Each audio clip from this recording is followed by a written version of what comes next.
আর তুই টোকাই নয়। এখন তোর সবকিছু আছে, তোর যখন যা কিছু লাগে আমি দিব, তারপরও টোকাই নাম মুখে নিবি না। আচ্ছা, নিব না। এবার আপনি বলুন, আপনি কি কাউকে কখনো ভালোবেসেছেন? আয়, এই যা, ইংলিশে বলে দিতে চাইছিলাম এখনই। আপনার কোনো পছন্দের ছেলে আছে? আমি এসব বিশ্বাস করি না, আর কোনো ছেলে কখনো ভুলেও আমাকে প্রপোজ করে নাই, কারণ তারা জানে আমি কেমন মেয়ে, এ কারণে ভয় প্রপোজ করে নাই। তাহলে মানুষের সাথে ভালো ব্যবহার করেন, তাদের সাথে কখনো অন্যায় করেন না, তাদের সবসময় ভালোবাসুন, দেখবেন জীবনটা অনেক সুন্দর হয়ে যাবে। তুই ঠিকই বলছিস হাসান, বাবার ক্ষমতা টাকা পয়সায় আমি পুরো অন্ধ হয়ে গেছি, যখন যেটা চেয়েছি তাই করছি। গরিবের গায়ে কত হাত তুলেছি, কিন্তু একটা কথা, আজ পর্যন্ত আমি কাউকে হত্যা করি নাই, যা করেছে আব্বুর লোকেরা।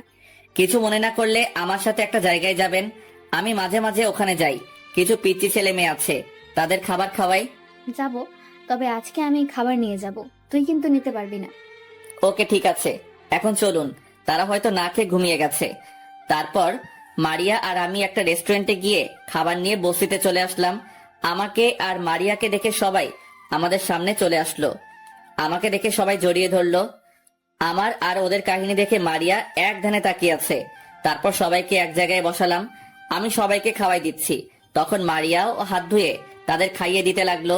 মারিয়ার এমন কিছু দেখে অবাক হলাম, কারণ যে মেয়ে গরিবদের দেখতে পারতো না, আর সেই মেয়ে আমার সাথে বস্তিতে এসে ছোট ছোট ছেলে মেয়েদের খাইয়ে দিচ্ছে। আমার কাছে অনেক ভালো লাগছে। সবার খাওয়া দাওয়া শেষ হলে তাদের থেকে বিদায় নিয়ে আমি আর মারিয়া বাসায় চলে আসলাম। আমি আর মারিয়া তাদের সাথে খাবার খেলাম। বাসায় আসতে আসতে রাত 9টা বেজে গেছে। মারিয়া কোনো কথা না বলে নিজের রুমে চলে গেল। আমি আমার রুমে চলে আসলাম। ওয়াশরুমে ঢুকে ফ্রেশ হয়ে বিছানায় শুয়ে বালিশের নিচ থেকে মোবাইলটা বের করে চালু করলাম। তারপর প্রধানকে ফোন দিলাম। আসসালামু আলাইকুম স্যার, কেমন আছেন? আলহামদুলিল্লাহ, ভালো আছি। তোমার তো আজকে কোনো খবর নেই। আমি তো অনেক চিন্তায় পড়ে গেছিলাম। সারাদিন কোথায় ছিলে? আসলে স্যার, আমি আজকে সারাদিন মারিয়ার সাথেই ছিলাম। ওর সাথে নানান জায়গায় গেছি, তাই আর বাসায় আসা হয়নি। তবে স্যার, একটা গুড নিউজ আছে। আরমান শিকদার কালকে বাংলাদেশে আসছে। এবার থেকে শুরু হবে আমার মিশন। তুমি কি শিওর আরমান শিকদার কালকে বাংলাদেশে আসছে? স্যার, মারিয়াকে আমার সামনে তার বাবা ফোন দিছে, তখন জানতে পারলাম। আর একটা জায়গার নাম বলছি। এই জায়গায় লোক পাঠিয়ে অস্ত্রগুলো বাহির করে পুরো বাড়িতে আগুন লাগিয়ে দিতে বলবেন। ওখানে প্রায় 10-15 জনের মতো লোক আছে। আপনি সেনাকর্মী সেভাবে ঠিক আছে, আমি সব ব্যবস্থা করছি। তুমি নিজের খেয়াল রেখো। পাঠাবেন। ঠিক আছে স্যার। আর একটা কথা, মারিয়া শিকদার মনে হয় আমার প্রতি দুর্বল, কারণ তার ব্যবহারে বোঝা যাচ্ছে ওকে আমার ভালোবাসার সাগরে ডুবিয়ে সবকিছু করতে হবে। ওকে, ঠিক আছে। যা কিছু করো নিজেকে সেভ রেখে করবে। তোমার কিছু হয়ে গেলে রাইসা আর তোমার আম্মু কি হবে? তাদের কথা কিন্তু মাথায় রাখবে। আজকে তোমার কথা জিজ্ঞেস করেছে, কিন্তু আমি কাজে গেছে বলে চালিয়ে দিছে। তুমি যত দ্রুত সম্ভব কাজটা শেষ করো। Okay sir. আর পুরনো বাড়ির ঠিকানা এইটা, একটু সাবধানে যেতে বলবেন। তারা কিন্তু বাড়ির চারপাশে সিসি ক্যামেরা লাগিয়ে রেখেছে। তাদের প্রথম কাজ হবে কারেন্টের লাইন কেটে দেওয়া, তারপর আক্রমণ করবে। ঠিক আছে, বুদ্ধি দেওয়ার জন্য ধন্যবাদ। আর এখন শুয়ে পড়ো, কালকে কথা হবে। আমি লোক পাঠাচ্ছি। তারপর প্রধান ফোন কেটে দিল। আমি আর কিছু না ভেবে ঘুমিয়ে গেলাম। সকালে হঠাৎ মারিয়া আমাকে ডাকতে লাগলো। কি হয়েছে, ডাকছেন কেন? তুই এখনো ঘুমিয়ে আছিস? আমাদের সাথে এয়ারপোর্ট যাবি না? আব্বু অল্প কিছুক্ষণের মধ্যে বাংলাদেশে পৌঁছে যাবে। আসলে গতকাল কথা বলতে বলতে অনেক রাত হয়ে গেছে। আপনি চলে যান, আমার শরীরটা কেমন খারাপ লাগছে। উনি বাসায় আসলে কথা বলা যাবে। ঠিক আছে, আমি কাজের লোককে বলে যাচ্ছি তোকে ওষুধ এনে দিতে, নাস্তা করে শুয়ে থাকিস। বলে রুম থেকে বেরিয়ে গেল। আসলে আমি নিজে যেতে চাইনি, কারণ রাইসা আর আম্মুর সাথে কথা বলবো। আম্মু আর রাইসার কথা মনে পড়ছে অনেক। বিছানা থেকে উঠে দরজা বন্ধ করে দিলাম। এখন মারিয়া আর আমি ছাড়া কেউ আমার দরজা খুলতে পারবে না। আর রুমের ভিতরে কথা বললে বাহিরে কোনো শব্দ যায় না। মোবাইল বের করে রাইসার মোবাইলে ফোন দিলাম। ফোন দেওয়ার সাথে সাথে ধরলো। হয়তো আমার ফোনের আশায় বসে আছে। কিরে রাইসা, কেমন আছিস? আম্মু কেমন আছে? আম্মু কোথায়? তোকে ছাড়া ভালো লাগে না ভাইয়া। আম্মু সারাদিন তোর জন্য চিন্তা করে। তুই কেমন আছিস ভাইয়া? আলহামদুলিল্লাহ, আমিও ভালো আছি। আর আমার জন্য চিন্তা করিস না। আল্লাহর রহমতে তোর আর আম্মুর দোয়া সাথে থাকলে কেউ কিছু করতে পারবে না, একমাত্র আল্লাহ ছাড়া। আমি প্রতিদিন নামাজ পড়ে তোর জন্য দোয়া করি, আল্লাহ যেন আমার ভাইয়াকে সব সময় ভালো রাখে। এখন বল আম্মু কোথায়? আম্মুর কাছে মোবাইলটা দে। তারপর রাইসা আম্মুর কাছে মোবাইলটা দিল। আম্মু আমার সাথে কথা বলতে এসে কান্না করে দিল। আমি আম্মুকে বুঝিয়ে শান্ত করলাম। কিছুক্ষণ আম্মুর সাথে কথা বলে ওয়াশরুমে চলে গেলাম। ফ্রেশ হয়ে বিছানায় বসতেই দরজায় টোকা পড়লো। আমি দরজা খুলে দেখি বাসার কাজের লোক আমার জন্য নাস্তা আর সাথে ওষুধ নিয়ে আসছে। তাদের থেকে নাস্তা নিয়ে দরজা বন্ধ করে দিলাম। বিছানায় বসে নাস্তা খেয়ে নিলাম আর ওয়াশরুমে গিয়ে ওষুধগুলো ফেলে দিলাম। হঠাৎ মনে হলো প্রধানকে ফোন দেওয়ার কথা। গতকাল রাতে কি মিশন ঠিক মতো হয়েছে তা জানার জন্য প্রধানকে ফোন দিলাম। আসসালামু আলাইকুম স্যার, কেমন আছেন? আর গতকাল রাতের মিশন সাকসেসফুল হয়েছে। আলহামদুলিল্লাহ ভালো আছি। আর গতকাল রাতে তোমার কথা মতো আক্রমণ করা হয়েছে, তবে আমাদের লোক কিছু আহত হয়েছে। তারা হাসপাতালে আছে। তাদের সবগুলো লোক মারা গেছে। পুরো বাড়িতে আগুন লাগিয়ে দেওয়া হয়ে গেছে। ও ঠিক আছে, কিন্তু সকালবেলা মারিয়া তো আমাকে কিছু বলে নাই, নাকি এখনো খবর পাইনি? সেটা হবে। ঠিক আছে, পরে কথা হবে। নিজের খেয়াল রেখো। আল্লাহ হাফেজ। প্রধান ফোন কেটে দেওয়ার পর বিছানায় শুয়ে ভাবতে লাগলাম, মারিয়া কি এখনো খবর পাইনি? খবর পাবে কিভাবে? তাদের লোক তো সবগুলোকে মেরে ফেলেছে। হঠাৎ কে যেন দরজায় টোকা দিল। আমি মোবাইল বন্ধ করে সেফ মতো রেখে দরজা খুলে দিলাম। দরজা খুলে দেখি মারিয়া দাঁড়িয়ে আছে। চোখ দেখে বোঝা যাচ্ছে অনেক রেগে আছে। আপনার আব্বু এসেছে। আর আপনার চোখ এমন লাল হয়ে আছে কেন? গতকাল রাতে আমাদের পুরনো বাড়িতে কারা জানি আক্রমণ করেছে। আমাদের সব লোক মারা গেছে। আবার পুরো বাড়িতে আগুন লাগিয়ে দিছে। ওই বাড়িতে আমাদের প্রায় 1 কোটি টাকার অবৈধ জিনিস ছিল। এর আগে আর্মি অফিসার রাসেল বর্ডারের পাশে পুরনো বাড়িতে আগুন লাগিয়ে দিছে। ওখানে প্রায় 2 কোটি টাকার অবৈধ মালামাল ছিল। এখন আমার মনে হয় আর্মি অফিসার রাসেল মনে হয় বাংলাদেশে আছে। কি বলছেন আপনি? প্রায় 3 কোটি টাকার মালামাল আগুনে পুড়িয়ে দিছে। এই আর্মি অফিসার মনে হয় অনেক চালাক। সে এমন ভাবে কাজ করে আপনারা কেউ বলতে পারেন না। আরো তাই মনে হয়, কিন্তু ওকে যদি একবার ধরতে পারি আমি নিজের হাতে খুন করব। আমাকে এখনো চিনতে পারে নাই ওই আর্মি অফিসার। আচ্ছা, এসব নিয়ে পরে ভাবা যাবে। এখন বলেন আপনার আব্বু কোথায়? আমাকে ওনার সাথে পরিচয় করিয়ে দিবেন না? এখন করব না, কারণ আব্বুর এখন মাথা গরম আছে। আমি এসেছি তোকে দেখতে। তুই সকালে বলেছিলি তোর শরীর খারাপ, তাই তোকে দেখতে আসলাম। এখন এখন কি তোর অবস্থা? আলহামদুলিল্লাহ, আমি এখন ভালো আছি। কাজের লোক ওষুধ দিয়ে গেছে। ঠিক আছে, এখন শুয়ে থাক। আর একটা কথা, তোর কাছে কি মোবাইল আছে? না, আমার কাছে কোনো মোবাইল নেই। থাকলে তো আপনার কাছে ফোন দিয়ে খোঁজ খবর নিতাম। ঠিক আছে, বিকেলে তোকে নিয়ে মার্কেটে যাব, তখন একটা কিনে দেব। বলে মারিয়া চলে গেল। আপনারা কি ভাবছেন আমি মারিয়ার প্রেমে পড়ে গেছি? তাহলে ভুল ভাবছেন। আমি ওকে আমার প্রেমে ফাঁসিয়ে আমার বোনের শরীর থেকে যতটুকু রক্ত ঝরিয়েছে আমিও তার শরীর থেকে ততটুকু রক্ত ঝরাবো। এখন থেকে দেখবেন আমি রাসেল কি করি। মাত্র তো 2টা বাড়িতে আগুন দিছি। তোদের সব আস্তানার একবার খবর পাই সবগুলোতে আগুন লাগিয়ে দিব। তারপর তোদের আইনের আওতায় আনবো। বিকেলে ঘুমিয়ে আছি, হঠাৎ মারিয়া আমার রুমে এসে ডাকতে লাগলো, আই হাসান ওঠ, তোকে নিয়ে বাহিরে যাব। আপনি রেডি হয়ে একটু নিচে দাঁড়ান, আমি ফ্রেশ হয়ে আসছি। মারিয়া ঠিক আছে বলে রুম থেকে বেরিয়ে গেল। আমি বিছানা থেকে নেমে ওয়াশরুমে ঢুকে ফ্রেশ হয়ে একটা জামা গায়ে দিয়ে রুম বেরিয়ে বাসার বাইরে চলে আসলাম। কিছুক্ষণ পর মারিয়া বেরিয়ে আসলো। তাকে দেখে তো আবার প্রেমে পড়ে গেলাম। হাই হাই, এটা আমি কি বলছি? তাহলে আমার বোনের রক্তের প্রতিশোধ নিব কিভাবে? তো যাই হোক, মারিয়া এসে নিজের গাড়িতে উঠলো। তার লোকেরা তার সাথে আসতে চাইলে মারিয়া মানা করে। আমি মারিয়ার সাথে গাড়ির সামনে বসলাম। মারিয়া প্রথমে একটা মার্কেটে গেল। মার্কেট থেকে একটা দামি মোবাইল কিনে দিল। তারপর এখানে ওখানে ঘোরাঘুরি করে রাত 10টায় বাসায় গেল। এইভাবে দেখতে দেখতে আরো কিছুদিন চলে গেল। মারিয়া এখন আমার প্রতি দুর্বল। প্রতিদিন আমাকে সকালে এসে ঘুম থেকে উঠাই, আমার জন্য চা নিয়ে আসে, আমার অনেক কেয়ার করে, আমাকে নিয়ে বিভিন্ন জায়গায় ঘুরতে যায়। মারিয়া আমাকে কিছু একটা বলতে চায়, কিন্তু ভয়ে বলতে পারে না। ও, আপনাদের তো বলতে ভুলে গেছি, এর ফাঁকে আরমান শিকদারের সাথে মারিয়া আমাকে পরিচয় করিয়ে দিছে এবং আমি যে মারিয়াকে সন্ত্রাসীদের হাত থেকে রক্ষা করেছি সেটাও বলেছে। তারপর থেকে আমাদের মারিয়ার সাথে সবসময় থাকার জন্য বলেছে। প্রথম প্রথম আরমান শিকদারের মাথা গরম ছিল, এখন সব ঠিকঠাক আছে। তবে আর্মি অফিসার রাসেলকে মারার অনেক প্ল্যান করেছে, কিন্তু তাকে কোথাও খুঁজে পায় না। সে কোথায় একমাত্র পাঠক পাঠিকারা জানে। বিকালে একটা পার্কে মারিয়া আর আমি বসে আছি। তখন মারিয়া বলল, হাসান, তোমাকে একটা কথা বলবো প্লিজ, কথাটা শুনে তুমি রাগ করো না। রাগ করার কি আছে, আপনি বলুন। তারপর মারিয়া যেটা বলল সেটা শুনে আমি তো পুরো অবাক হয়ে গেলাম এবং মনে মনে খুশিও হলাম। যারা সত্যিকারের ভালোবাসে তারা মোনাজাতে কাঁদে, কখনো অভিশাপ দেয় না। রাগ কমে যায় ভাগ করে নিলে, অভিমান চলে যায় ভালোবাসা দিলে, কষ্ট বেড়ে যায় বন্ধু ভুলে গেলে, হৃদয় ভেঙে যায় মনের মানুষ আঘাত করলে। তারপর মারিয়া যেটা বলল সেটা শুনে আমি তো পুরো অবাক হয়ে গেলাম এবং মনে মনে খুশিও হলাম। মারিয়া আমার সামনে হাঁটু গেড়ে বসে বলতে লাগলো, যেদিন তুমি আমাকে সন্ত্রাসীদের হাত থেকে বাঁচিয়েছো সেদিন তোমাকে আমার অনেক ভালো লাগে। এই ভালো লাগা থেকে কখন যে তোমাকে ভালোবেসে ফেলেছি আমি নিজেও বলতে পারবো না।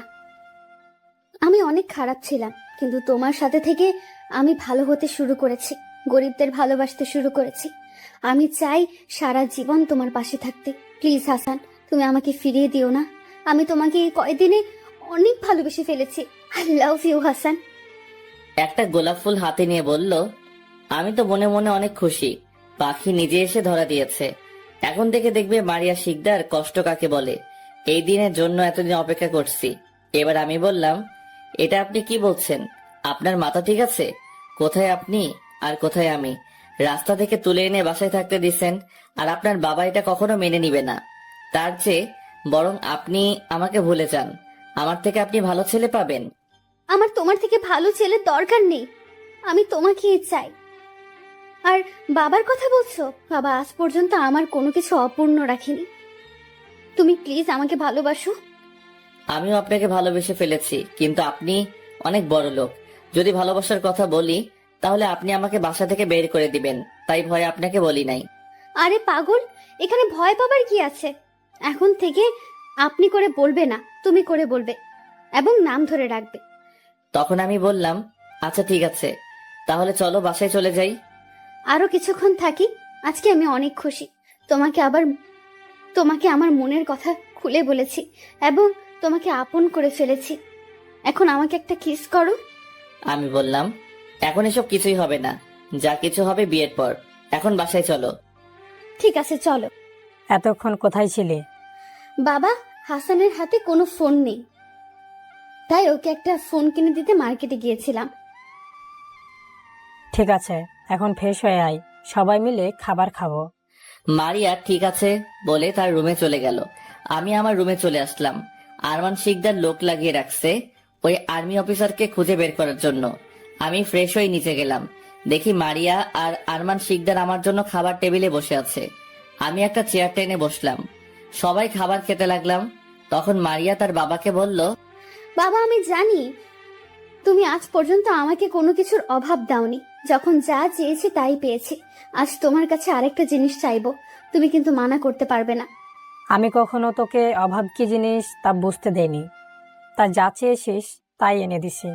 এবার বল তুই কি চাস, আমি তোকে এনে দিব। বাবা, আমি হাসানকে ভালোবাসি, আমি ওকে বিয়ে করতে চাই। তুমি কিন্তু দিবে বলছো? আমি মারিয়ার কথা শুনে অবাক হয়ে গেলাম। মেয়েটা এত তাড়াতাড়ি তার বাবার কাছে বলে দিবে, আমি তো ভাবতেই পারিনি। আরমান শিকদার বলল, এটা তুই কি বলছিস? তুই ওকে নিয়ে সুখে থাকতে পারবি? ওর তো মা বাবা কেউ নেই, একটা এতিম ছেলেকে তুই ভালোবাসলি? এটা আমি কখনো মেনে নিতে পারবো না। বাবা, তুমি কিন্তু বলছো দিবে, আর ওর কেউ নেই তো কি হয়েছে? তুমি তো আছো। আর আমি জানি হাসান অনেক ভালো ছেলে, ও আমাকে কখনো কষ্ট পেতে দিবে না।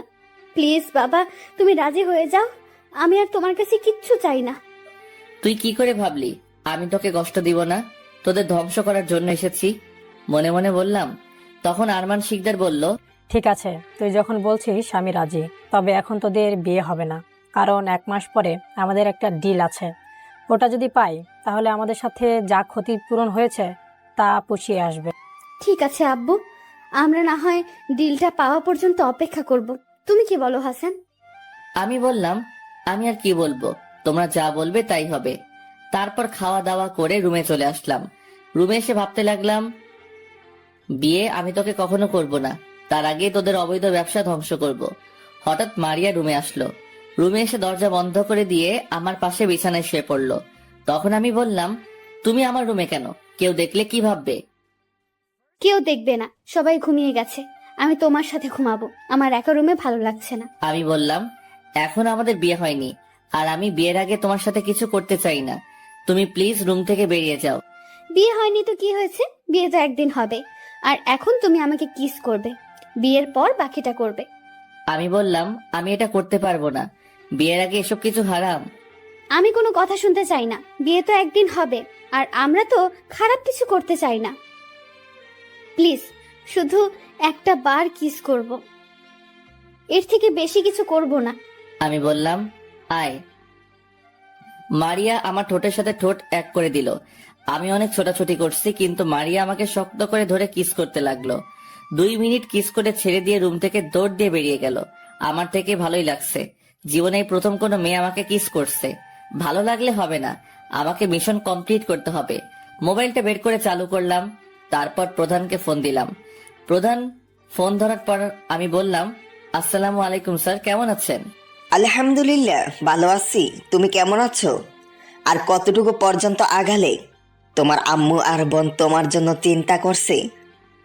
আমি ভালো আছি। আপনি বোন আর আম্মুকে কিছুদিন বুঝিয়ে রাখুন, কিছুদিনের মধ্যে সবকিছু আয়ত্তে নিয়ে আসবো। আর আরমান শিকদার আজকে বলেছে কানাডা এর মাফিয়ার সাথে তার নাকি একটা ডিল হবে। যদি ডিলটা পেয়ে যায় তাহলে নাকি আগে তাদের যা ক্ষতি পূরণ হয়েছে সবকিছু পুষিয়ে আসবে। তাহলে আমার মনে হয় অনেক বড় ডিল হবে। আমাদের যেভাবেই হোক এটা ডিলটা যেন আরমান শিকদার না পায় সে ব্যবস্থা করতে হবে। তাহলে আমাদের এখন থেকে সব প্ল্যান করতে হবে। যেই করে হোক ওই সময় আমাদের ওদের উপর আক্রমণ করতে হবে। আর ডিলটা কোথায় হবে তুমি আমাকে সব তথ্য দিবে। আমরা আগে থেকে কাজ শুরু করে দেব, যাতে তাদের সহজে ধরতে পারি। আমি বললাম, ওকে ঠিক আছে, আমি সবকিছু জানার পর আপনাকে ফোন করে সব বলবো। এখন আমাদের আরমান শিকদারের আরো কিছু অবৈধ কলকারখানায় আক্রমণ করতে হবে। আমার জানা মতে 2টা অবৈধ কারখানার সন্ধান পেয়েছি, আমি ঠিকানা মেসেজ করে পাঠিয়ে দিব। আপনি লোক পাঠিয়ে দিবেন। ঠিক আছে, তুমি পাঠিয়ে দাও, আমি সব ব্যবস্থা করছি। এখন রাখি, কেউ দেখলে সমস্যা হয়ে যাবে তোমার। আর তুমি সব সময় সেভে থাকবে। ভালো থেকো, আল্লাহ হাফেজ। প্রধানের সাথে কথা বলে আমি মেসেজের ঠিকানা পাঠিয়ে দিলাম, তারপর মোবাইল বন্ধ করে ঘুমিয়ে পড়লাম। সকালে ঘুম থেকে উঠতে হঠাৎ বুকের উপর ভারী কিছু অনুভব করলাম। চোখ খুলে দেখি মারিয়া আমাকে জড়িয়ে ধরে শুয়ে আছে। আমি একটু লড়তেই মারিয়া ঘুমটা ভেঙে গেল। তখন আমি বললাম, কি ব্যাপার, তুমি কোন সময় আসলে আর আমাকে জড়িয়ে ধরে শুয়ে আছো কেন? সকালে তোমাকে ডাকতে এসে দেখি তুমি ঘুমিয়ে আছো, ঘুমের মধ্যে তোমাকে অনেক সুন্দর লাগছে, তাই তোমাকে না ডেকে জড়িয়ে ধরে শুয়ে পড়লাম। ঠিক আছে, এখন আমার বুকের উপর থেকে নামো, আমি ফ্রেশ হব। আর একটু থাকো না, তোমাকে জড়িয়ে ধরে থাকতে আমার অনেক ভালো লাগছে। পরে অনেক সময় পাবে জড়িয়ে ধরার। এখন ওঠো, আমি ফ্রেশ হয়ে আসি।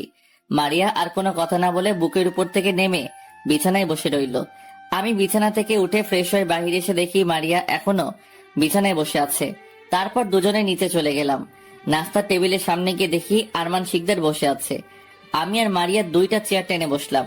হঠাৎ আরমান শিকদার বলল, মারিয়া, ডিলটা কোথায় করলে ভালো হয়, যেখানে করলে সমস্যা হবে না? মানে পুলিশ, র্যাব, বিজেপি, সেনাবাহিনী এরা যেন জানতে না পারে।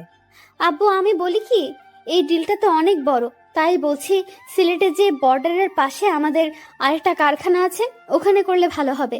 কারণ ওই কারখানার কথা কোনো পুলিশ, র্যাব, সেনাবাহিনী কেউ জানে না, শুধু বিজিবি এটার কথা জানে। তবে আমরা তো অনেক টাকা দিয়ে তাদের মুখ বন্ধ করে রেখেছি। তুই ঠিক বলছিস, এই ডিলটা অনেক বড়।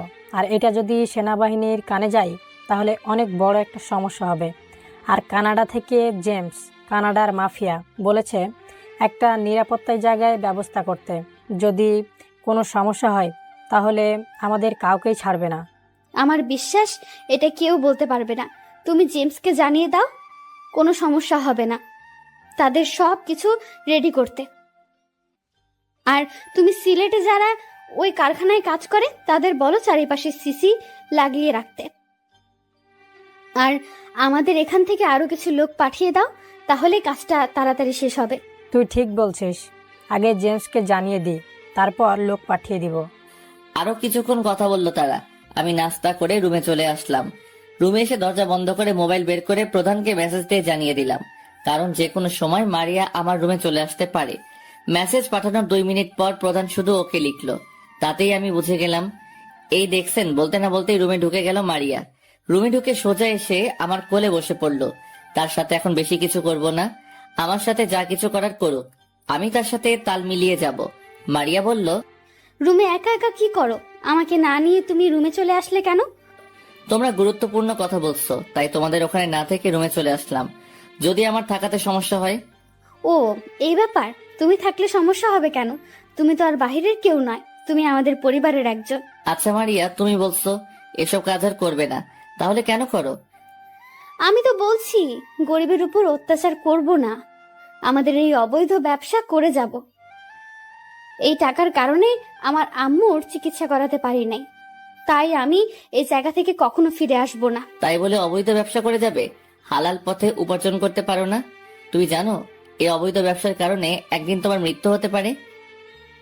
আমাদের কেউ কিছু করতে পারবে না। অনেক বড় বড় পুলিশ র্যাব আমাদের হাতের মুঠোয় আছে, কারণ আমাদের টাকা দিয়ে অনেক বড় বড় পুলিশ অফিসার গাড়ি বাড়ি করেছে। শুধু একটাই আফসোস, সেনাবাহিনীর কোনো কর্মকর্তাকে হাতের মুঠোয় আনতে পারি নাই। আমার জানা মতে সেনাবাহিনী টাকার বিনিময়ে কিছু করে না, তারা দেশের জন্য কাজ করে যায়। ঠিক বলছো। আচ্ছা, এখন এসব কথা বাদ দাও, আমাকে এখন জড়িয়ে ধরে কিস করো। গতকাল রাতে তোমাকে কিস করে সারা রাত ঘুমাতে পারিনি। এখন না করলে হয় না? না, এখন তোমাকে কিস করতে হবে। আমার আর সহ্য হয় না, কবে যে তোমাকে কাছে পাবো। ধৈর্য ধরো, ধৈর্যের ফল মিষ্টি হয়। বিয়ের পর তোমার সব আবদার পূরণ করব। সেটা বিয়ের পর। এখন তোমার ঠোঁট দুটো আমাকে টানছে। যদি কিস না করো তাহলে আমি তোমার সাথে আর কথা বলবো না। কি আর করার, আমি মারিয়াকে জড়িয়ে ধরে কিস করতে লাগলাম। মারিয়া আমাকে কিস করতে করতে বিছানায় ফেলে দিল। আমি বুঝতে পারছি মারিয়া কন্ট্রোল করতে পারছে না। আমি তাকে জোর করে সরিয়ে দিলাম। দেখতে দেখতে 10 দিন চলে গেল। এখন মারিয়া রাতে আমার সাথে ঘুমায়।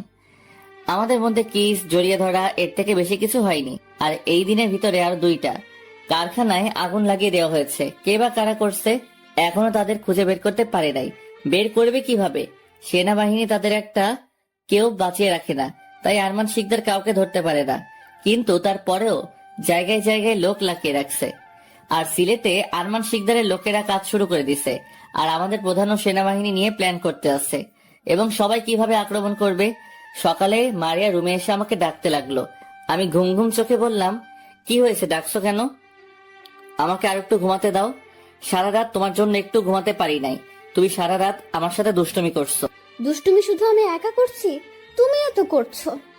এখন কথা না বলে বিছানা থেকে উঠে ফ্রেশ হতে যাও, আমি তোমার জন্য অপেক্ষা করছি। তারপর আমি বিছানা থেকে উঠে ফ্রেশ হতে চলে গেলাম। ফ্রেশ হয়ে এসে মারিয়া সহ নাস্তা করতে চলে গেলাম। 3 জন মিলে নাস্তা করলাম। তারপর আমি রুমে চলে আসলাম। আরমান শিকদার এখন ডিলটা নিয়ে ব্যস্ত। তার যে 2টা কারখানায় আগুন লাগিয়ে দিছি সেটার কোনো খবর নেই। আজকে বিকালে মারিয়াকে নিয়ে ঘুরতে আসলাম বাহিরে। আসার একটা কারণ আছে। কারণটা হলো আজকে মারিয়াকে আটক করব, তাই আগে থেকে সব প্ল্যান করে রাখছি। এটা আমি ছাড়া কেউ জানে না। আমি একটা পুরনো বাড়ি ঠিক করছি। আজকে মারিয়াকে পুরনো বাড়িতে আটকে রেখে কঠিন শাস্তি দিব। আমার বোনের শরীর থেকে যতটুকু রক্ত ঝরিয়েছে আজকে থেকে তার শরীর থেকে রক্ত ঝরাবো। মারিয়াকে নিয়ে সোজা পুরনো বাড়ির সামনে চলে আসলাম মারিয়াকে সারপ্রাইজ দিব বলে। চোখ বেঁধে আনছি। গাড়ির থেকে নেমে মারিয়াকে নিয়ে একটা রুমে ঢুকে গেলাম। রুমে ঢুকে একটা চেয়ারে বসিয়ে হাত পা বেঁধে দিলাম। তারপর চোখের বাঁধন খুলে দিলাম। মারিয়ার চোখ খোলার পর রুমের চারপাশে তাকিয়ে আমাকে বলল, হাসান, তুমি আমাকে কোথায় নিয়ে আসলে? দেখে তো বোঝা যাচ্ছে এটা একটা পুরনো বাড়ি। কি মারিয়া শিকদার, আমাকে চিনতে পারো নাই? আর চিনবেই বা কেমন করে? আমি তো চেহারা পাল্টে ফেলেছি। মানে কি বলছো তুমি হাসান? তোমার মাথা ঠিক আছে? আর আমাকে বেঁধে রাখছো কেন? তুমি না বলেছিলে আমাকে সারপ্রাইজ দিবে? তাহলে তোমার সারপ্রাইজ কোথায়? সারপ্রাইজ? ঠিকই ধরেছিস। তোকে আজকে এমন সারপ্রাইজ দিব তা তুই কল্পনাও করতে পারবি না। এই দেখ তোর সারপ্রাইজ। বলে মোবাইল থেকে ভিডিওটা বের করে মারিয়ার হাতে দিলাম। মারিয়া ভিডিওটা দেখে অবাক হয়ে গেল। তখন আমি বললাম, জি মারিয়া শিকদার, এখন আমাকে চিনতে পেরেছো? হয়তো অবাক হচ্ছ, তাই না? এটা আমার একটা প্ল্যান ছিল। তার মানে তুমি আর্মি অফিসার রাসেল? তার মানে তুই আমাদের সাথে থেকে সবকিছু করেছিস? আমাদের এতগুলো কারখানায় আগুন লাগিয়ে দিলি। ঠিকই ধরেছিস। এখন বাকি একটা কাজ আছে, সেটা হলো কিছুদিন পরে কানাডার জেমসের সাথে যে ডিলটা করতে এত কিছু করেছিস, সেটা আমি কখনো হতে দিব না। তোর বাপকে এবং ওই মাফিয়া জেমসকে মারবো। তোদের মতো মানুষ দেশটা ধ্বংস করে দিয়েছে, তোদের এমন কাজ আর হতে দিব না। তুই এখনো আমার বাবাকে চিনতে পারিস নাই। যদি শুনে তুই আমাকে এখানে আটকে রেখেছিস, তাহলে তোদের কাউকে ছাড়বে না। আমি ছাড়া আর কেউ জানে না তোকে কোথায় নিয়ে এসেছি। এখন আমি তোর এমন অবস্থা করব যেটা তুই কল্পনা করতে পারবি না। তোর লোকেরা আমার বোনের শরীর থেকে রক্ত বের করেছে, আমার বোন মরা থেকে বেঁচে আসছে। এখন তোর শরীর থেকে ততটুকু রক্তই বের করব। আমি আমার বক্সটা বের করে একটা ছুরি বের করলাম, তারপর মারিয়ার হাতে একটা টান দিলাম, চিরচির করে রক্ত বের হওয়া শুরু করলো। 2 হাতে ছুরি দিয়ে কেটে দিলাম এবং পায়ের তালুতে কেটে দিলাম। মারিয়া অনেক কান্না করছে, কিন্তু তার কান্নায় আমার কিছু আসে যায় না। মারিয়া অনেক আকুতি মিনতি করছে তাকে মাফ করে দেওয়ার জন্য, কিন্তু আমি তার কোনো কথাই শুনছি না। হঠাৎ মারিয়া জ্ঞান হারিয়ে ফেলছে। মৃত্যু শব্দটা কারো কাছে খুব ভয়ঙ্কর, আবার কারো কাছে মুক্তির উপায়। সময়ের পরিবর্তনে রাগ অভিমান কমে যায়, কিন্তু কারো দেয়া আঘাতের দাগগুলো থেকে যায়। হঠাৎ মারিয়া জ্ঞান হারিয়ে ফেলছে। আমি রুম থেকে বেরিয়ে দরজায় তালা মেরে গাড়ি নিয়ে একটা হাসপাতালে চলে গেলাম। হাসপাতাল থেকে একজন ডাক্তার সাথে করে নিয়ে আবার পুরনো বাড়িতে চলে আসলাম। ডাক্তার মারিয়ার কাটা জায়গায় ব্যান্ডেজ করে দিল আর কিছু ওষুধ লিখে দিয়ে গেল। আর এই ডাক্তার আমাকে চিনে, কারণ আমি যখন মুখে সার্জারি করি তখন এই ডাক্তার আমার কেবিনে ছিল। ডাক্তারকে বলেছি কাউকে যেন কিছু না বলে, বলে তাকে দুনিয়ায় বাঁচিয়ে রাখবো না। ডাক্তার বলল সে কাউকে কিছু বলবে না। ডাক্তারকে হাসপাতালে দিয়ে আবার পুরনো বাড়িতে চলে আসলাম। আসার সময় রেস্টুরেন্ট থেকে খাবার নিয়ে আসলাম। রুমের ভিতরে ঢুকে দেখি মারিয়ার জ্ঞান ফিরেছে। আমাকে দেখে মারিয়া বলল, কি রে, আমাকে বাঁচিয়ে রাখছিস কেন? আমাকে বাঁচিয়ে রাখলে তোর বিপদ, কারণ আমার বাবার কানে যদি যায় তুই আমাকে কিডন্যাপ করেছিস, তাহলে আব্বু তোকে ছাড়বে না। মারিয়ার কথা শুনে আমি তাকে বললাম, আরে আমাকে মারার কথা পরে ভাবিস, আগে তুই এবং তোর বাপ বাঁচবি কিনা সেটা চিন্তা কর। মারিয়া আমার কথা শুনে হাসতে হাসতে বলল, তুই হয়তো আমার বাবাকে চিনিস না, পুরো বাংলাদেশে আগুন লাগিয়ে দিবে। এখনো সময় আছে, তুই আমাকে ছেড়ে দে। এবার আমি মারিয়াকে বললাম, সেটা সময় বলে দিবে। শুধু কানাডার মাফিয়া জেমসকে বাংলাদেশে আসতে দাও, জেমসের সাথে তোর বাবাকেও ওপরে পাঠিয়ে দিব। এখন কথা না বলে খাবার খেয়ে ওষুধগুলো খেয়ে নেই। মারিয়ার দিকে খাবারগুলো এগিয়ে দিয়ে মারিয়া খাবার হাতে নিয়ে ফেলে দিল। মাথা তো পুরো গরম হয়ে গেছে, তাই 2টা ঠাস করে থাপ্পড় মেরে দিলাম। মারিয়া গালে হাত দিয়ে কান্না করে দিল। তখন আমি আবার বললাম, ভেবেছি তোকে বাঁচিয়ে রেখে তোর সামনে তোর বাবাকে মারবো, কিন্তু এখন আর তা করবো না। এখন তোকে না খাইয়ে মারবো। এই কথা বলে রুম থেকে বেরিয়ে আসলাম। রুমের বাহির থেকে তালা মেরে দিলাম। আসলে মারিয়ার জন্য কেমন যেন খারাপ লাগছে, তাই ডাক্তার এনে তাকে চিকিৎসা করালাম, কিন্তু এখনো দেখি তার দেমাগ যায়নি। আমি খাবার খেয়ে অন্য রুমে এসে বিছানায় শুয়ে ভাবতে লাগলাম, এখন কি করা যায়। মারিয়ার মোবাইল বন্ধ করে রেখেছি। আমার মোবাইলে আরমান শিকদার খালি ফোন দিচ্ছে, কিন্তু আমি রিসিভ করছি না। আরমান শিকদার পুরো পাগলের মতো হয়ে গেছে। রাতে প্রধানের সাথে কিছুক্ষণ কথা বলে ঘুমিয়ে গেলাম। সকালে ঘুম থেকে উঠে ফ্রেশ হয়ে মারিয়ার রুমে গেলাম। খাবারের প্যাকেটের দিকে তাকিয়ে দেখি খাবার নেই। আসলে গতকাল রাতে খাবার বেশি নিচে পড়ে নাই। ওষুধের দিকে তাকিয়ে দেখি ওষুধও খেয়েছে। হয়তো ব্যথা সহ্য করতে পারে নাই। বড় লোকের আদরি মেয়ে তো, কখনো কেউ গায়ে হাত তুলে নাই, তাই ব্যথা সহ্য করতে পারে না। মারিয়ার দিকে তাকিয়ে দেখি ছোট বাচ্চাদের মতো ঘুমাচ্ছে।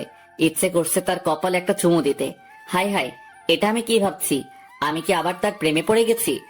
ঠিকই ধরেছেন। আসলে তাকে মারার পর রাতে ঘুমাতে পারি নাই। চেহারা একদম খারাপ হয়ে গেছে মারিয়ার। তো যাই হোক, আমি মারিয়াকে ডাকতে লাগলাম, এই মিস মারিয়া, এবার উঠেন। এখানে আপনাকে ঘুমাতে আনা হয়নি, তাড়াতাড়ি ফ্রেশ হয়ে নেন, আমি বাইরে যাচ্ছি। মারিয়া কোনো কথা না বলে বিছানায় থেকে উঠে ওয়াশরুমে চলে গেল। আমি রুম থেকে বেরিয়ে বাসার বাইরে চলে আসলাম। গাড়ি নিয়ে রেস্টুরেন্ট থেকে নাস্তা নিয়ে আবার বাসায় চলে আসলাম। ও আপনাদের তো বলতে ভুলে গেছি, মারিয়াকে যে রুমে আটকে রেখেছি সেই রুমে সিসি ক্যামেরা লাগিয়ে রেখেছি, তাও আবার লুকিয়ে রেখেছি যাতে মারিয়া দেখতে না পায়। তালা খুলে বাসার ভিতরে ঢুকে মারিয়ার রুমে গেলাম। মারিয়ার রুমে গিয়ে দেখি বিছানায় বসে আছে মাথা নিচু করে। আমি নাস্তা তার সামনে দিয়ে বললাম, নাস্তা করে ওষুধ খেয়ে নেয় বলে রুম থেকে বেরিয়ে আসলাম। মারিয়া কেমন করে যেন আমার দিকে তাকিয়েছিল। দেখতে দেখতে 10 দিন চলে গেছে। মারিয়াকে আর একটা টোকা দিলাম না। সারাদিন মনমরা হয়ে থাকে, আর আমি বাহিরে গেলে সবসময় ছদ্মবেশে বের হতাম। আরমান শিকদার পুরো বাংলাদেশের 64 জেলায় লোক লাগিয়ে রেখেছে। তার মেয়েকে খুঁজে বের করার জন্য। এই 10 দিন আমি মারিয়ার প্রতি দুর্বল হয়ে গেছি। তাকে আবার ভালোবেসে ফেলেছি। মারিয়াকে যেভাবে বলি সেইভাবে চলে। এর ফাঁকে প্রধানের সাথে কথা হয়েছে। তাকে আমি বলি নাই যে আমি মারিয়াকে কিডন্যাপ করছি। যদি প্রধান জানতে পারে আমি মারিয়াকে কিডন্যাপ করছি, তাহলে প্রধান বলবে তাদের হাতে মারিয়াকে দিয়ে দিতে। আজকে আমি হাসপাতালে এসে গায়ের কিছু জায়গায় ব্যান্ডেজ করে আরমান শিকদারের বাসায় গেলাম, কারণ আরমান শিকদার যেন বুঝতে পারে সন্ত্রাসীরা আমাকে অনেক মেরেছে। আমাকে দেখে আরমান শিকদারের লোকেরা ঘেরাও করে ফেলছে। আরমান শিকদার ভিতর থেকে আমার সামনে এসে বলল, কি রে, তোর এই অবস্থা কেন? আর আমার মেয়ে কোথায়? আমরা একটা পার্কে ঘুরতে গিয়েছিলাম। হঠাৎ কিছু লোক আমাদের সামনে এসে আমাকে আর আপনার মেয়েকে ধরে নিয়ে যায়। আমাদের একটা পুরনো বাড়ি নিয়ে যায় আর আমাকে অনেক মেরেছে। গতকাল আমাকে রাস্তায় ফেলে চলে যায়। কিছু লোক আমাকে হাসপাতালে নিয়ে যায়। এরপর আজকে হাসপাতাল থেকে সোজা আপনার বাসায় আসি। আমার কথা শুনে আরমান শিকদারের মাথা খারাপ হয়ে যায়। তখন আমাকে বলল, তুই কি জায়গাটা চিনতে পারছিস? কোথায় তোদের নিয়ে গেছে? তুই শুধু একবার জায়গাটার নাম বল। ওই সন্ত্রাসীরা আমাদের চোখ বেঁধে নিয়ে গেছে, তাই জায়গাটা চিনতে পারি নাই। আবার রাতে রাস্তায় ফেলে গেছে আমাকে। না, না জানি আমার মেয়েটার কি অবস্থা করেছে ওই সন্ত্রাসীরা। আমি তাদের কাউকে ছাড়বো না, কাউকেই ছাড়বো না। তুই শুধু বল, আমার মেয়ের কিছু করেছে ওরা? সেটা আমি বলতে পারবো না, কারণ আমাকে তারা অন্ধকার একটা রুমে নিয়ে গেছে। মারিয়াকে আমি দেখতে পাইনি। ঠিক আছে, তুই রুমে যা, আমি দেখতে আসি। আমার মেয়েকে কোথাও আটকে রাখতে পারবে না, কোথাও আটকে রাখতে পারবে না। আমি ওই সন্ত্রাসীদের খুঁজে বের করব। আমি কোনো কথা না বলে আমার রুমে চলে আসলাম। রুমে এসে মোবাইলটা বের করে রাফিকে ফোন দিলাম। আসলে আমি এখন আরমান শিকদারের সাথে থাকবো, তাই রাফিকে পুরোনো বাড়িতে রেখে আসছি মারিয়াকে দেখে রাখার জন্য। রাফি কল রিসিভ করার পর আমি বললাম, কি রে, কি করিস? মারিয়া কি খাবার খেয়েছে? তোর সাথে কোনো খারাপ ব্যবহার করে? আর এখন কি তোর সাথে কোনো খারাপ ব্যবহার করেনি তো? আর এখন কি করে মারিয়া? আমি অন্য রুমে বসে আছি। মারিয়া, খেয়ে ওষুধ খেয়েছো? আর আমার সাথে কোনো খারাপ ব্যবহার করে না। ঠিক আছে, ওর যখন যা দরকার হয় তুই তাকে এনে দিস, আর সবসময় ওর খেয়াল রাখিস। বাহিরে গেলে তালা মেরে যাস। ওটা নিয়ে তোকে ভাবতে হবে না, আমি সব সময় ওর খেয়াল রাখবো। আরো কিছুক্ষণ কথা বলে বিছানায় শুয়ে পড়লাম। হঠাৎ আরমান শিকদার আমার রুমে আসলো। আমি বিছানা থেকে উঠে বসলাম। তখন আরমান শিকদার বলল, তুমি বাসায় থাকো, আমরা সবাই সিলেট যাচ্ছি। জেমস বলেছে আজ রাতে বাংলাদেশ আসবে। এয়ারপোর্ট থেকে আবার লোক তাকে সিলেটে নিয়ে যাবে। তোমার যখন যা কিছু লাগে কাজের লোককে বলবে, তারা তোমাকে সব কিছু এনে দেবে। ঠিক আছে, কিন্তু মারিয়ার ব্যাপারে কিছু ভাবলেন না? ওকে সন্ত্রাসীদের হাত থেকে বাঁচাবেন না? তখন আরমান শিকদার বলল, আগে ডিলটা হাতে পেয়ে নি, তারপর মারিয়াকে খুঁজবো। কারণ এই ডিলটা হাতছাড়া হলে রাস্তায় নামতে হবে আমাদের। তার মানে আপনার কাছে মেন চাইতে ডিলটা বড়। ওকে যদি সন্ত্রাসী মেরে ফেলে তাহলে আপনার একটু কষ্ট হবে না? তখন আরমান শিকদার বলল, ওকে মেরে ফেললে আমার একটুও কষ্ট হবে না, কারণ মারিয়া আমার মেয়ে না। আমার এই টাকার জন্য আমার বউকে নিজের হাতে খুন করেছি। আর এই টাকার জন্য আমার বউকে নিজের হাতে খুন করেছি। আর মারিয়ার বাবা মাকে তো আমি জানি না। মারিয়াকে রাস্তায় পেয়েছি, এরপর বাসায় এনে ওকে লালন পালন করি আমি। আর ওকে আমার নিজের মতো করে লালন পালন করেছি, তাই তো সে এত অহংকারী হয়েছে। আমি আরমান শিকদারের কথা শুনে পুরো অবাক হয়ে গেলাম। টাকার জন্য নিজের স্ত্রীকে মেরে ফেলছে, আর মারিয়া তার মেয়ে না, তাই তো মারিয়া এত অহংকারী হয়েছে। তখন আরমান শিকদার বলল, ঠিক আছে, তুমি থাকো, আমি গেলাম। এই কথা বলে আরমান শিকদার রুম থেকে বেরিয়ে গেল। হঠাৎ মোবাইলটা হাতে নিয়ে আমি তো অবাক হয়ে গেলাম, কারণ রাফি এখনো ফোন কাটে নাই। আমি মনে করছি রাফি ফোন কেটে দিছে। আমি হ্যালো বলার সাথে সাথে ওপাশ থেকে কান্নার আওয়াজ আসছে। ঠিকই ধরেছেন, মারিয়া কান্না করছে। তখন আমি বললাম, কি ব্যাপার, তুমি কান্না করছো কেন? কি হয়েছে তোমার? রাফি কিছু বলেছে? তখন মারিয়া কান্না করতে করতে বলল, রাসেল, তুমি একটু এখানে আসবে প্লিজ, অল্প কিছুক্ষণের জন্য। ঠিক আছে, আমি এখনই আসছি, তুমি কান্না করো না। আমি ফোন কেটে রুম থেকে বেরিয়ে কাজের লোককে বলে বাসা থেকে বেরিয়ে আসলাম। একটা রিক্সা নিলাম।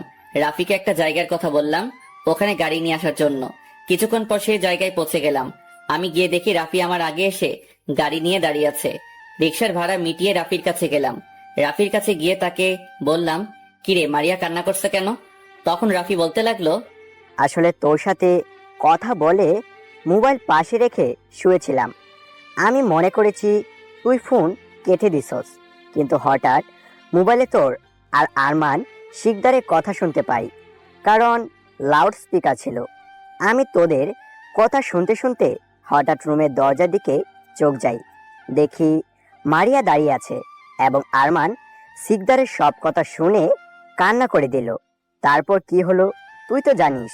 ফল কাটি দেয়, অনেক ভালো হয়েছে। তা না হলে মারিয়া সত্যটা কখনো জানতে পারতো না। এখন দাঁড়িয়ে না থেকে বাসায় চল, মারিয়া কিছু একটা করে ফেলতে পারে। রাফি আর আমি গাড়ি নিয়ে সোজা বাসায় চলে আসলাম। গাড়ি থেকে নেমে তালা খুলে বাসার ভিতরে ঢুকলাম, কিন্তু ঢোকার সাথে সাথে মারিয়া এমন কিছু করবে আমি তো অবাক হয়ে গেলাম। কি ভাবছেন খারাপ কিছু? আপনারা একটু বেশিই বোঝেন, আপনাদের একটু ধৈর্য নেই। আগে তো শুনবেন কি করেছে। আমি ভিতরে ঢোকার সাথে সাথে মারিয়া এসে আমাকে জড়িয়ে ধরে কান্না করতে লাগলো। তখন আমি মারিয়াকে বললাম, এই মারিয়া, কান্না করছো কেন? এবার মারিয়া কান্না করতে করতে বলল, রাসেল, তুমি আমাকে ক্ষমা করে দাও। আমি না বুঝে অনেক বড় অন্যায় করেছি। আমি জানতাম না আরমান শিকদার আমার বাবা না। আজকে বুঝতে পারলাম ওই আরমান শিকদার আমাকে ব্যবহার করেছে, তার মতো করে তৈরি করেছে। মারিয়ার কথা শুনে আমি বললাম, আমি তোমাকে অনেক আগে মাফ করে দিছি। আজকে আরমান শিকদারের কথা শুনে তোমার জন্য আরো মায়া জমেছে। একটা কথা কি, আমি তোমাকে প্রথম যেদিন তোমার গায়ে হাত তুলি তোমার শরীর থেকে রক্ত বের হচ্ছে, সেদিন আমার অনেক খারাপ লাগছে। তাই তো তোমাকে আর কষ্ট দেই নাই। আর একটা কথা কি, এই কয়দিনে আমি তোমাকে ভালোবেসে ফেলেছি। আজকে তোমার কাছে আমি সত্যি কথা বলি, এই কয়দিন তোমাকে মারার জন্য অভিনয় করে গেছি। তোমার সামনে মন মরা হয়ে বসে থাকতাম, তোমার দিকে অন্যভাবে তাকিয়ে থাকতাম, যাতে তুমি বুঝতে পারো আমি তোমার প্রতি দুর্বল। তোমার কথা ঠিকভাবে শুনতাম। কিন্তু আজকে যখন আরমান শিকদারের কথাগুলো শুনলাম, তখন যেন আমার মাথায় আকাশ ভেঙে পড়লো। বিশ্বাস করো, এই কথাটা শোনার জন্য মোটেও প্রস্তুত ছিলাম না। তারপর তোমাকে মারার কথা ভুলে গেছি। প্লিজ, তুমি আমাকে ছেড়ে যেও না। এখন এখন তুমি ছাড়া আমার আর কেউ নেই। কথাগুলো বলতেই মারিয়া কান্না করে দিল। আমি মারিয়ার চোখের পানি মুছে বললাম, আমি তোমাকে কখনো ছেড়ে যাব না। আমার এই দেহে যতদিন প্রাণ থাকবে ততদিন তোমাকে ছেড়ে কোথাও যাব না। আরো কিছুক্ষণ কথা বলে মারিয়া, আমি আর রাফিকে নিয়ে বাসা থেকে বেরিয়ে গাড়ি নিয়ে রাফিদের বাসায় চলে আসলাম। কারণ মারিয়াকে রাফিদের বাসায় রেখে আমি প্রধানের অফিসে যাব। কিছুক্ষণ পর রাফিদের বাসায় চলে আসলাম। বাসার ভিতরে ঢুকে আঙ্কেল আন্টিদের সাথে কথা বলে বাসা থেকে বেরিয়ে গাড়ি সোজা প্রধানের অফিসে চলে গেলাম। অফিসের ভিতরে ঢুকে প্রধানের কেবিনে অনুমতি নিয়ে ঢুকলাম। প্রধানের সামনে গিয়ে স্যালুট দিয়ে সালাম দিলাম। তখন প্রধান বলল, আরে রাসেল, তুমি হঠাৎ এখানে? আমাকে তো বলো নাই তুমি আসবে। তখন আমি প্রধানকে বললাম, আসলে স্যার, আমাদের এখনই সিলেট যেতে হবে, কারণ জেমস আজকে রাতে বাংলাদেশে আসবে। তারপর প্রধানকে পুরো ঘটনা খুলে বললাম। তখন প্রধান বলল, তাহলে আমাদের আজকে রাতে সিলেটে পৌঁছাতে হবে। সিলেটে গিয়ে সব প্রস্তুতি নিতে হবে, আর ওদের বাঁচিয়ে রাখা যাবে না। আমরা চাইলে জেমসকে এয়ারপোর্টে আটকাতে পারি, কিন্তু এটা আরমান শিকদারের কানে গেলে সে ওখান থেকে সরে যাবে। প্রধানের কথা শুনে আমি বললাম, ঠিক বলছেন স্যার, আমরা হেলিকপ্টারে করে সিলেট ক্যাম্পে যাব। ক্যাম্প থেকে সব প্রস্তুতি নিয়ে ওদের আস্তানায় যাব। তখন প্রধান বলল, ঠিক আছে, তুমি বাইরে গিয়ে সবাইকে এক জায়গায় হতে বলো, আমি কিছুক্ষণের মধ্যেই আসছি। আমি ঠিক আছে বলে প্রধানের কেবিন থেকে বেরিয়ে গেলাম। তারপর সবাইকে এক জায়গায় জড়ো করলাম। কিছুক্ষণ পর প্রধান আসলো। তারপর প্রধান সবার উদ্দেশ্যে বলতে লাগলো, তোমরা হয়তো জানো আমাদের দেশে একটা মাফিয়া আছে। সে এই দেশটাকে ধ্বংস করে দিচ্ছে। সে দেশের বাইরের লোকের সাথে হাত আছে। এই দেশকে বাইরের অবৈধ ব্যবসা করে যাচ্ছে। এই দেশ থেকে বাইরের অবৈধ ব্যবসা করে যাচ্ছে। তাই আমরা আজকে রাতে সিলেটে যাব। ওখানে গিয়ে সবাইকে প্রস্তুতি নিতে হবে। তারপর সবাই একসাথে বলল, ওকে স্যার। তারপর প্রধান আমাকে বলল তাদের বুঝিয়ে দিতে। তখন আমি বললাম, সবাই শুনুন, এই দেশ আমাদের। এই দেশ পুরো বাংলাদেশের 18 কোটি মানুষের। আমরা চাই আমাদের দেশকে রক্ষা করতে, দেশ থেকে সব সন্ত্রাসীদের দূর করতে। দেশের জন্য জীবন দিতে প্রস্তুত আছি আমরা। আমরা সন্ত্রাসীদের সব আস্তানা পুড়ে দেশটাকে শান্তিপূর্ণ দেশ হিসেবে গড়ে তুলব। তাই আমাদের সবাইকে প্রস্তুত হতে হবে। বাস্তবে তেলাপোকা দেখলে দৌড় দিয়ে পালিয়ে যাই, হাসলে কিন্তু দাঁত ভেঙে দিব। গল্পে হিরো সাজলাম আর কি। তো যাই হোক, গল্পে আসা যাক। আমার কথা শুনে সবাই সাহস পেল। আর তারপরে প্রধান আরো কিছু কথা বলল। আমরা সব জিনিসপত্র নিয়ে এখান থেকে 5টা হেলিকপ্টার নিয়ে সিলেটের উদ্দেশ্যে রওনা দিলাম। প্রায় 40 মিনিটের মধ্যে সিলেট ক্যাম্পে পৌঁছে গেলাম। ওখানে আরো কিছু কথা বললাম। আমাদের সাথে মেজর জেনারেল রহমত এসেছে। কিভাবে কি করতে হবে সবকিছু বুঝিয়ে দিচ্ছেন। আমরা সবাই প্রস্তুতি নিচ্ছি। রহমত স্যার কিন্তু সেনাবাহিনী ওদের আস্তানায় পাঠালো, কারণ ওদের আস্তানায় কোথায় কি আছে সেগুলো জানার জন্য। ওদের আস্তানায় 4 জন সেনাবাহিনী পাঠানো হয়েছে, সাথে সেনা সদস্য রহিমও গেছে। তারা সবাই ছদ্মবেশে গেছে। তারা 4 জন গাছের পাতা দিয়ে শরীরটা ঢেকে রেখেছে। প্রায় 1 ঘন্টা পর 4জন সেনা সদস্য আসলো। এসে মেজর রহমত স্যারকে বলল, তারা ওই আস্তানায় চারপাশে সিসি ক্যামেরা লাগিয়ে ভরে রেখেছে এবং আস্তানা থেকে কিছুটা ধরে ধরে মাটির নিচে বোম ফিটিং করে রাখছে। আমাদের সবাইকে সাবধানে আক্রমণ করতে হবে, নিচের দিকে লক্ষ্য রাখতে হবে। যদি একটা বোমা বিস্ফোরণ হয় তাহলে তারা সবাই বুঝে ফেলবে। তখন মেজর রহমত বলল, চিন্তা করো না, আমরা প্রশিক্ষণপ্রাপ্ত সৈনিক, আমাদের ওরা কিছুই করতে পারবে না। এখন তোমরা কয়েকজন গিয়ে মাটির নিচে যে বোমা ফিটিং করেছ সেগুলো উঠিয়ে ফেলো, তাহলে আমাদের আক্রমণ করতে সমস্যা হবে না। আরো কিছুক্ষণ কথা বলল মেজর রহমত। তারপর আমরা আমাদের প্রস্তুতি নিলাম। এখন শুধু গভীর রাতের অপেক্ষা। হঠাৎ আমার মোবাইলে একটা কল আসলো। মোবাইলটা হাতে নিয়ে দেখি আননোন নাম্বার। আমার এই নাম্বারে অচেনা নাম্বার থেকে কল আসলো কিভাবে? এই নাম্বার তো বাহিরের কেউ জানে না, শুধু প্রধান এবং রাফির কাছে থাকে। আরো 2টা নাম্বার ছিল, সেগুলো দিয়ে সবার সাথে কথা বলতাম। তো এখন ওই 2টা নাম্বার বন্ধ করে রেখেছি, কিন্তু এই নাম্বারটা খোলা রেখেছি। প্রধান যে কোনো সময় ফোন দিতে পারে, তাই আমি ফোনটা রিসিভ করার পর ওই পাশের থেকে যে কথা বলল এবং যেটা বলল তার জন্য মোটেও প্রস্তুত ছিলাম না। আমার মাথা পুরো খারাপ হয়ে গেছে। ভালোবাসা হয়ে যায় খুব সহজে, আর মায়া কাটানো যায় না সারা জীবনেও। কিছু মানুষ অনলাইনে না থাকলে শুধু অনলাইন না, বুকটাও ফাঁকা ফাঁকা লাগে।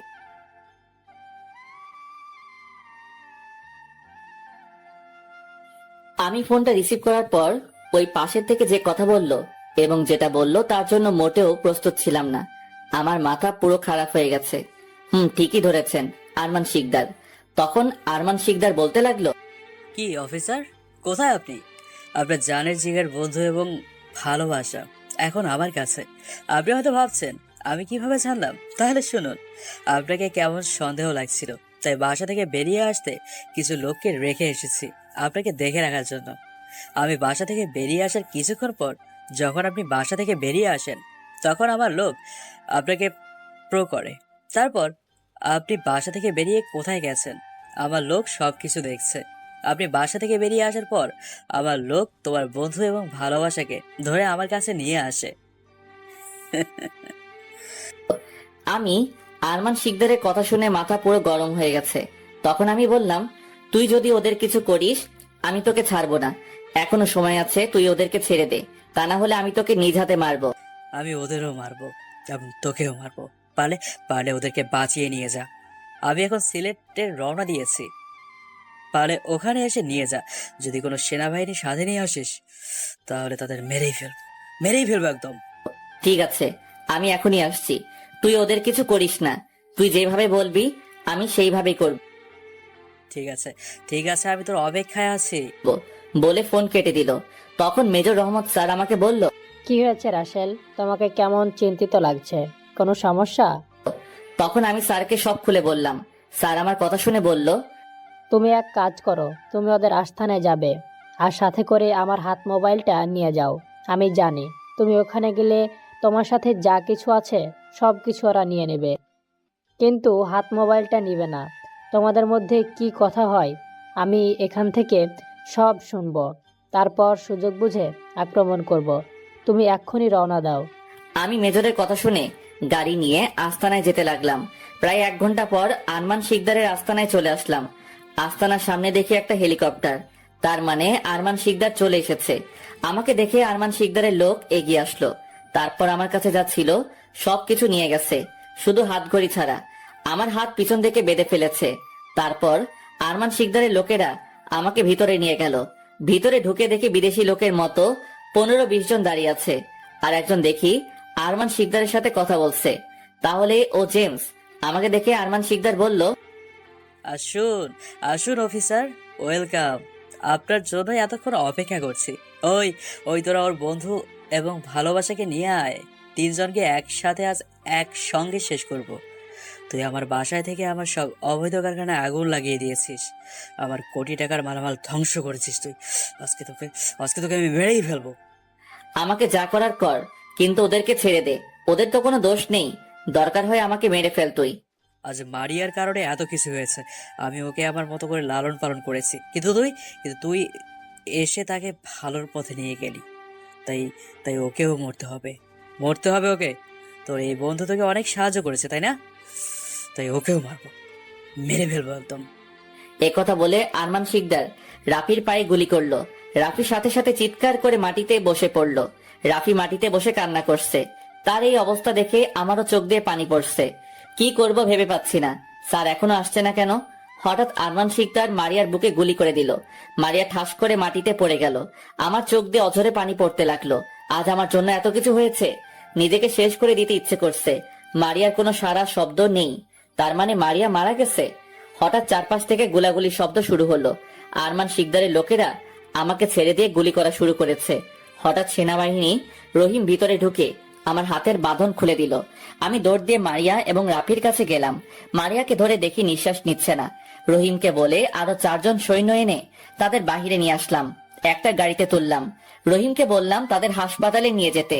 রহিম আমার কথা মতো মারিয়া আর রাফিকে হাসপাতালে নিয়ে গেল।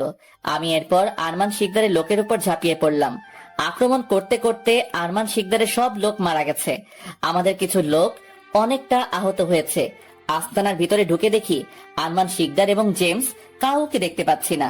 হঠাৎ একটা রুমে কিছু একটা পড়ার শব্দ পেলাম।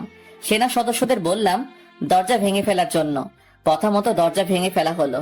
ভিতরে ঢুকে দেখি সব অবৈধ অস্ত্র, ড্রাগ, ইয়াবা। জেমস আর আরমান শিকদার একটা কোনায় লুকিয়ে আছে। আরমান শিকদার আর জেমসকে ধরে বাহিরে নিয়ে আসলাম।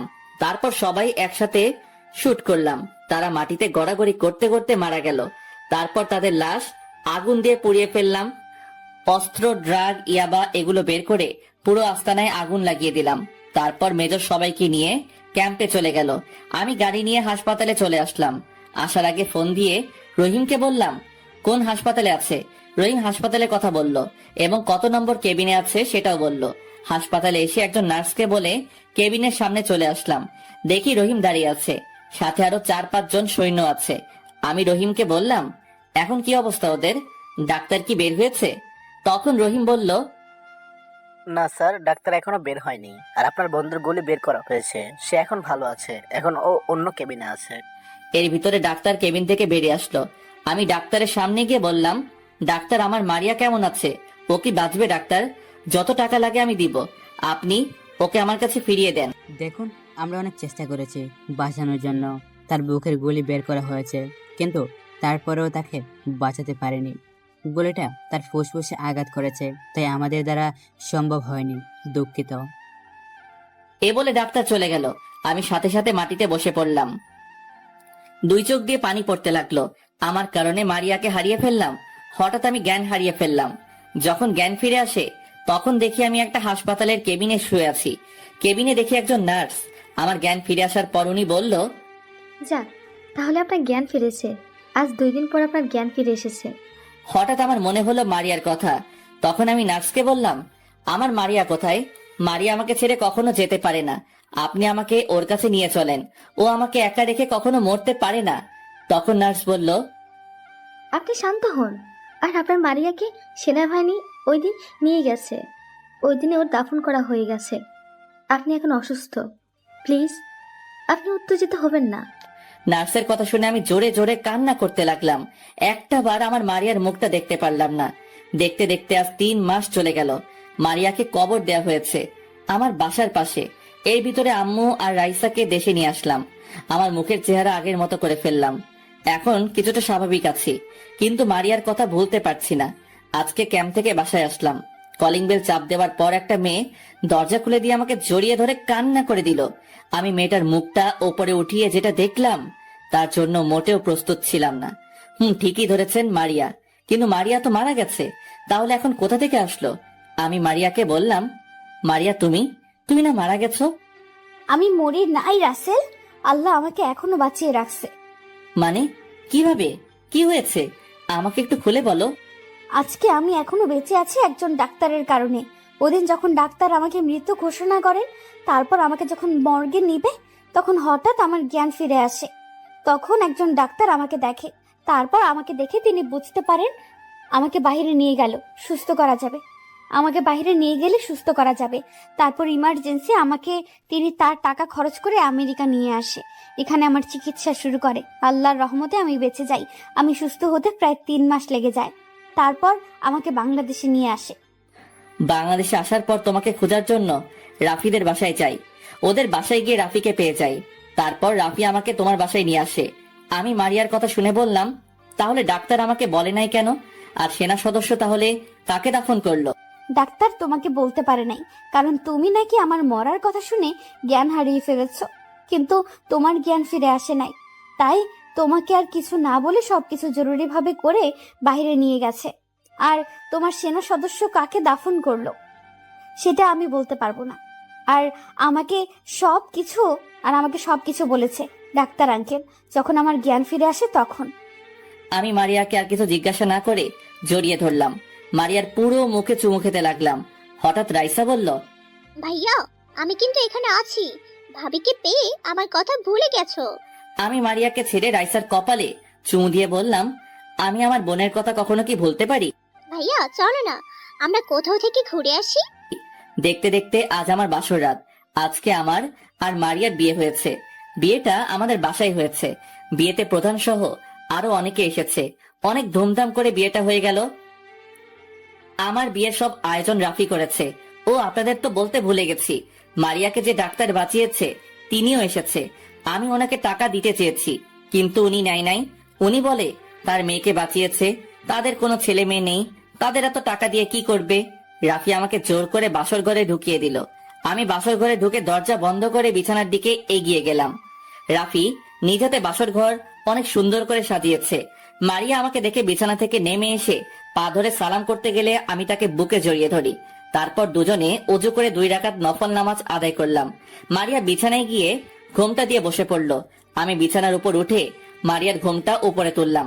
মারিয়াকে দেখে আমি এক ধ্যানে তাকিয়ে আছি। আজকে মারিয়াকে অনেক সুন্দর লাগছে। আমাকে এভাবে তাকিয়ে থাকতে দেখে মারিয়া বলল, এভাবে তাকিয়ে কি দেখছো? তুমি বাসর না করলে খালি তাকিয়ে থাকবে? রাত তো শেষ হয়ে যাচ্ছে। আজকে তোমাকে অনেক সুন্দর লাগছে, শুধু তোমার দিকে তাকিয়ে থাকতে মনে কয়। কেন, আগে বুঝি সুন্দর ছিলাম না? এখন না তাকিয়ে থেকে আমাকে আদর করো। আমি তোমার মতন একটা ছেলে চাই। না, তোমার মতো কিউট একটা মেয়ে চাই। ঠিক আছে, আল্লাহ যা দিবে তাতেই খুশি। তারপর আর কি, শুরু হয়ে গেল সন্তান আনার মিশন। আপনারা আর জানা লাগবে না। সকালে ঘুম থেকে উঠতে দেখি মারিয়া আমাকে জড়িয়ে ধরে শুয়ে আছে। তার শরীরে কাপড় নেই, তার বুকের উপরে তিলটা আমাকে টানছে। তারপর তিলটার মধ্যে একটা কিস করলাম। হঠাৎ মারিয়া জড়িয়ে ধরে কিস করতে লাগলো। তারপর আর আরেকবার হয়ে গেল, মানে ইতিহাস। দুজনে একসাথে ওয়াশরুমে ঢুকে গোসল করলাম। ওয়াশরুম থেকে বেরিয়ে এসে আমি একটা জামা গায়ে দিলাম। বিপত্তি ঘটলো, মারিয়া শাড়ি পরতে পারে না, তাই মারিয়াকে শাড়ি পরিয়ে দিলাম। দুজনে একসাথে নিচে আসলাম। এর ফাঁকে রাইসা এসে আমাদেরকে ডেকে গেছে। দুজনে 2টা চেয়ার টেনে বসলাম। তখন আম্মু বলল, মারিয়া রাসেলকে নাস্তা দাও। মারিয়া আমাকে নাস্তা দিল। তখন রাইসা বলে উঠলো, ভাইয়া চলো না, আমরা কোথাও থেকে ঘুরে আসি। এখন না রাইসা, আরো কিছুদিন পরে যাব। আগে তোর পরীক্ষা শেষ হোক, তারপর আমরা সবাই কক্সবাজার ঘুরতে যাব। রাইসা ঠিক আছে বলল। কথা বলতে বলতে নাস্তা শেষ করে রুমে চলে আসলাম। দেখতে দেখতে রাইসার পরীক্ষা চলে এসেছে। রাইসা এবার নিউ 10-এ উঠবে। রাইসাকে প্রতিদিন পরীক্ষার সময় স্কুলে নিয়ে যাই, আর পরীক্ষা শেষ হলে নিয়ে আসি। দেখতে দেখতে রাইসার সব পরীক্ষা শেষ। রাতে সবার সাথে খাবার খেয়ে রুমে আসলাম। কিছুক্ষণ পর মারিয়া রুমে এসে দরজা বন্ধ করে দিল। তারপর আমার পাশে এসে আমার কোলে মাথা দিল। তারপর বলল, চলো না কোথাও ঘুরে আসি। রাইসের তো পরীক্ষা শেষ, বাসায় একা একা ভালো লাগে না। একা একা কোথায়, বাসায় তো আম্মু সবসময় তোমার সাথে থাকে। আর আমিও চিন্তা করছি কিছুদিনের জন্য প্রধানের কাছ থেকে ছুটি নিয়ে ঘুরতে যাব। ঠিক আছে, কিন্তু তুমি এই কদিন আমাকে আদর করো নাই, সারাক্ষণ কাজে বিজি ছিলে। আম্মু আমাকে প্রতিদিন বলে তিনি দাদি ডাক শুনতে পাবে। তিনি কবে দাদি ডাক শুনতে পাবে, আর আইসা বলে সে কবে ফুফি ডাক শুনবে। তুমি তো আমাকে আদর করো না। এখন থেকে তোমাকে প্রতিদিন আদর করব। আসো, তোমাকে আজকে পুরো রাতে ভালোবাসা দিয়ে ভরিয়ে দেব। মারিয়াকে জড়িয়ে ধরে ঠোঁটের সাথে ঠোঁট লাগিয়ে দিলাম। তারপর দুজন দুজনকে পাগলের মতো কিস করতে লাগলাম। আস্তে আস্তে হারিয়ে গেলাম অজানা ঠিকানায়। আজকে আমরা সবাই কক্সবাজার যাচ্ছি। প্রধানের কাছে বলে 7 দিনের ছুটি নিলাম। রাইসা আর আম্মু গাড়ির পিছনের সিটে বসলো। মারিয়া আমার সাথে সামনের সিটে বসলো। ও আপনাদের তো বলতে ভুলে গেছি, প্রধান আমার নিরাপত্তার জন্য সাথে কিছু সৈন্য দিল। তারা পিছনে একটা গাড়ি নিয়ে আসতেছে। প্রায় 5 ঘন্টা পর আমরা কক্সবাজার এসে পৌঁছে গেলাম। আসার আগে 4টা রুম বুক করে এসেছি। একটা আম্মু আর রাইসা, আরেকটায় আমি আর মারিয়া, আর 2টোই সেনা সদস্য। আমরা সবাই হোটেলে পৌঁছে গেলাম। ম্যানেজার আমাদের রুম দেখিয়ে দিল। আম্মু আর রাইসা তাদের রুমে গেল, আমি আর মারিয়া একটা রুমে গেলাম। সেনাবাহিনী তাদের 2টা রুমে চলে গেল। দুজনে ফ্রেশ হলাম। কিছুক্ষণ পর খাবার নিয়ে আসলো। মারিয়াকে বললাম আম্মু আর রাইসাকে ডেকে আনতে। মারিয়া রাইসা আর আম্মুকে ডেকে আনলো। তারপর সবাই খাবার খেলাম। খাবার খেয়ে আম্মু আর রাইসা তাদের রুমে চলে গেল। আমি আর মারিয়া একটা ঘুম দিলাম। বিকেলে ঘুম থেকে উঠে ফ্রেশ হয়ে সবাই সমুদ্র সৈকতে ঘুরতে গেলাম। দেখতে দেখতে 5 দিন চলে গেল। অনেক আনন্দ করেছি। আজকে সবাই বাসায় ফিরে যাচ্ছি। বাসায় ফিরে আগের মতো কাজ করতে লাগলাম। মারিয়া বাসায় আম্মু আর রাইসার খেয়াল রাখে, আমি কাজ নিয়ে ব্যস্ত থাকি। এইভাবে কিছুদিন যাওয়ার পর হঠাৎ একদিন আমার মোবাইলে একটা কল আসে। আমি তখন একটা জায়গায় সেনাবাহিনী নিয়ে যাচ্ছিলাম কাজের জন্য। আমি ফোন ধরার পর ওপাশ থেকে যেটা শুনলাম সেটা শোনার জন্য মোটেও প্রস্তুত ছিলাম না। ফোন ধরার পর ওপাশ থেকে যেটা শুনলাম সেটা শোনার জন্য মোটেও প্রস্তুত ছিলাম না। ফোনটা করেছিল রাফি। তখন রাফি বলল, আজকে মার্কেটের সামনে এসে দেখলাম ভাবি এবং রাইসাকে কিছু ছেলে ডিস্টার্ব করছে। আমি কিছু করতে পারিনি, কারণ তারা 5-6 জনের মধ্যে ছিল। তারা রাইসার ওড়না ধরে টানছে। পরে রাইসার ওড়না দিয়ে ছেলেগুলো চলে গেছে। আমি রাইসা আর ভাবিকে একটা রিক্সায় উঠিয়ে দেই। তাদের প্রো করেছি। ঠিক আছে, তুই আগে দেখ ছেলেগুলো কোথায় থাকে। আমি একটা কাজের জন্য বের হয়েছি, কাজটা শেষ করে তোর কাছে ফোন দিব। ঠিক আছে, আমি ওদের প্রো করছি। তুই কাজ শেষ করে আয়, আমি ওদের পেছনে আছি। রাফি ফোন কেটে দিল। কিছুক্ষণ পর আমরা কাজের জায়গায় চলে আসলাম। এখানে কাজ হলো, কিছুদিন আগে এখানে 10টা ঘর আগুন লেগে পুড়ে গেছে। তাই সরকার আমাদের হাতে ওদের খাবার আরো নানা কিছু দিল। সবকিছু ওদেরকে দিয়ে আমরা ফিরে আসলাম এবং বলে এসেছি কিছুদিন পরে সবাইকে নতুন ঘর বানিয়ে দেওয়া হবে। আপাতত কলেজের ভিতরে থাকতে বললাম, যতদিন না তাদের নতুন ঘর হচ্ছে ততদিন এখানে থাকতে বলা হয়েছে এবং খাবার শেষ হলে দিয়ে যাব। আমার সাথেই সবাই ক্যাম্পে চলে গেছে। আমি গাড়ি নিয়ে সোজা রাফির বাসায় চলে গেলাম। রাফিকে ফোন দিয়ে বাসার বাইরে আসতে বললাম। কিছুক্ষণ পর রাফি বের হয়ে আসলো। তখন রাফিকে বললাম, কিরে, কি খবর পেলি? তারা কোথায় থাকে, কি করে, সব খবর এনেছিস?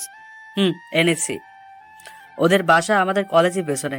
আর ওখানে মানুষের থেকে শুনেছি ছেলেগুলো অনেক খারাপ। কলেজের মেয়েদের অনেক ডিস্টার্ব করে, কিন্তু কেউ কিছু বলতে পারে না, কারণ তারা বর্তমান এমপির লোক। ঠিক আছে, তাহলে আমার সাথে চল, দেখি আজকে ওদের এমপি কি করে। আমার হাত থেকে ছাড়িয়ে নেয়।